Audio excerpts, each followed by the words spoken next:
Hello everyone, welcome back to this video, to my channel, not to this video. I hope you're not watching this on repeat, but if you are, enjoy it. But welcome back to my channel. I hope you're okay. I hope you're having an amazing time. I'm okay. Actually, my week was quite nice. Last week was quite exhausting because I had so many going out plans for so many nights last week, and this week I'm rested. I'm not going to complain about being exhausted this week. I don't think so. Maybe I just complained about being exhausted again, but hey, anyways. But I hope you're okay. So, this week, I want to talk about something little weird. Well, it's not weird.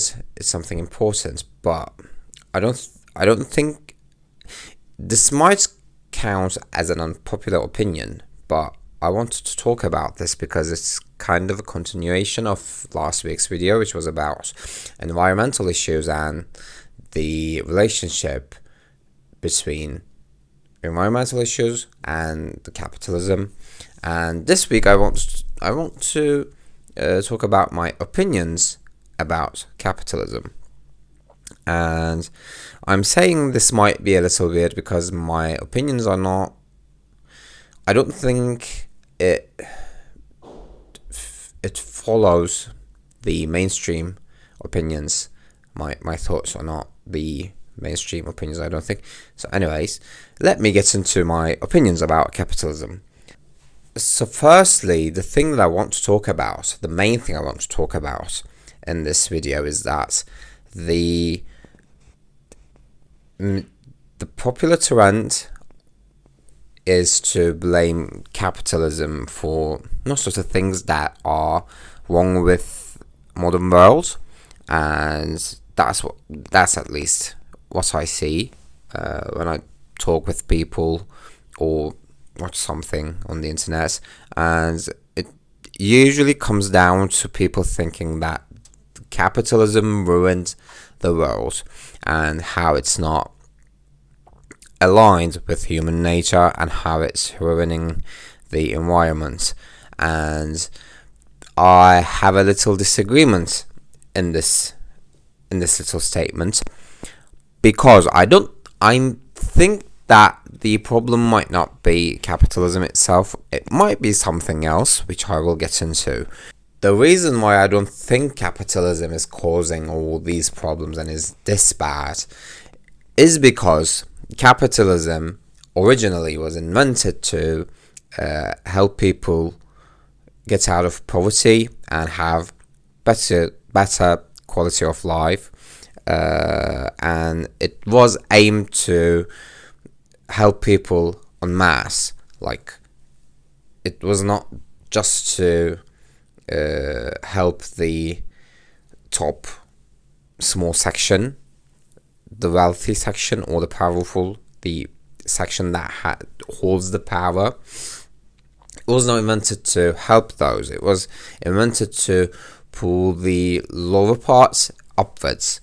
And I feel like, even though this is the main criticism against capitalism, I think it, in a way, partially at least, succeeded in this, because in human history we have unprecedented quality of life. It has never been this.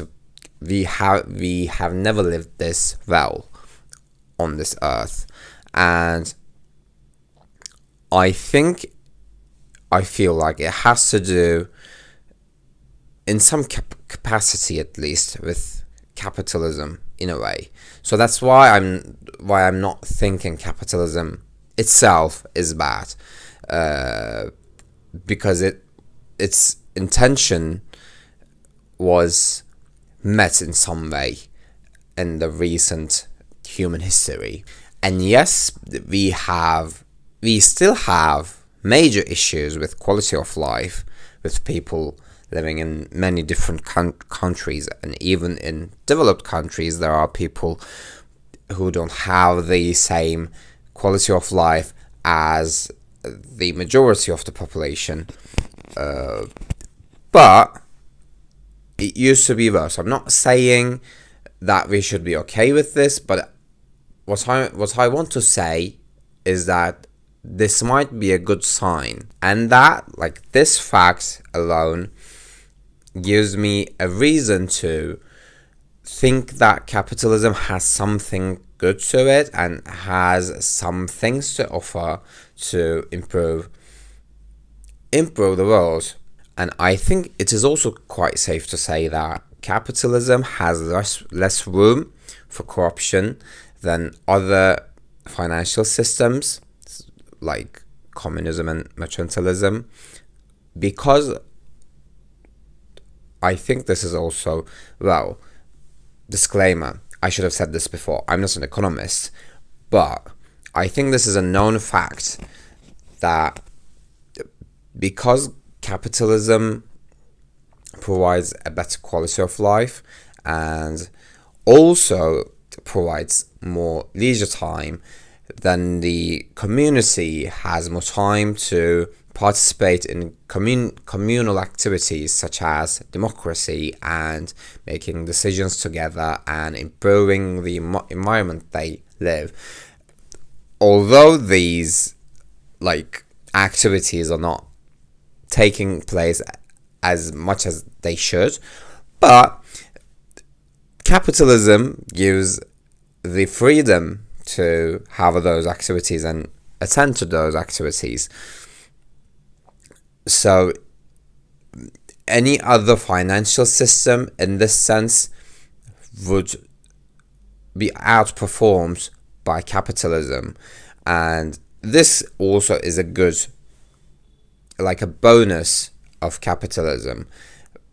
So this also gives a reason for me to think that capitalism has something to itself, and mainly because of these reasons and the ramifications of these reasons, how these leisure times could lead to us improving the world, us helping each other more, and how using capital can improve quality of life or improve other areas of our lives and of this world. It makes me think that capitalism might not be the issue we have, or might not be the main cause of the issues we have going on right now. And in my opinion, I think those issues are because of human nature itself. I feel like humans as a species are quite inclined to corruption, or I think it is quite safe to say that if you're not regulated, then you can be quite sure that something's going to go wrong, and something's going to get messy, and someone's going to lie, someone's going to steal something. So I feel like that's human nature. We like power, we like to have, we might an inclination towards destruction as well. So because of these things, I don't think the problem is capitalism itself. You could also argue that capitalism also gives room to these actions as well, but because capitalism gives freedom to so many people, then those large number of people can defend their freedom and stop other people from getting too free, if that makes sense. I know we have too many too free people, but if we figure out a way of regulating those people as well, governments could do that probably, but the governments themselves are run by those people at the moment, maybe we should figure out something there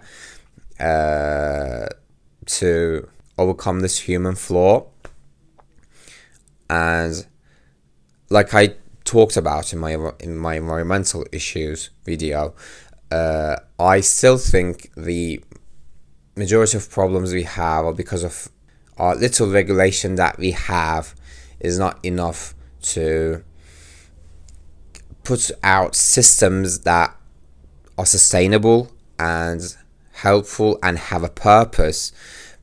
And as long as we don't have those systems that are planned quite well, then we are going to have to face these issues and have the cycle of overcoming these issues, then having good times, then those good times resulting in less regulation again, then again some issues coming up, then we're going to overcome those and have bad times.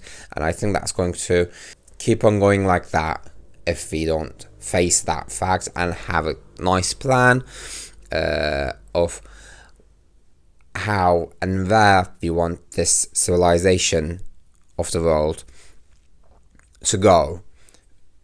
Some also could argue that maybe we don't want to have one civilization, maybe there are many countries. This is a very deep social talking point, but I'm here. I got here somehow. But then again, if we want to have more than one civilization as a species, then we still have to have some structure in our civilizations for those civilizations to succeed.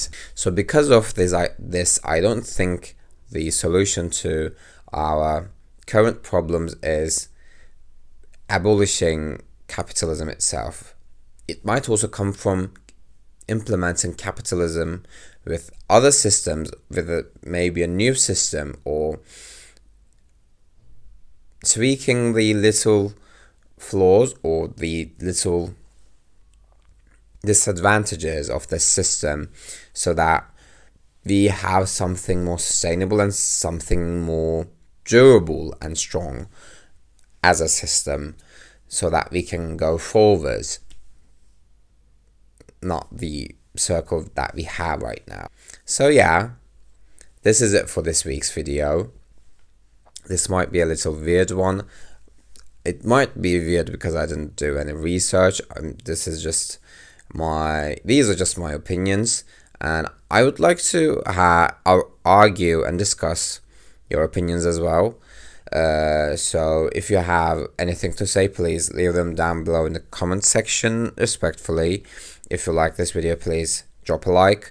You can subscribe if you want to get notified about my upcoming videos, or you can check my other videos as well. So yeah, that's it for this week's video.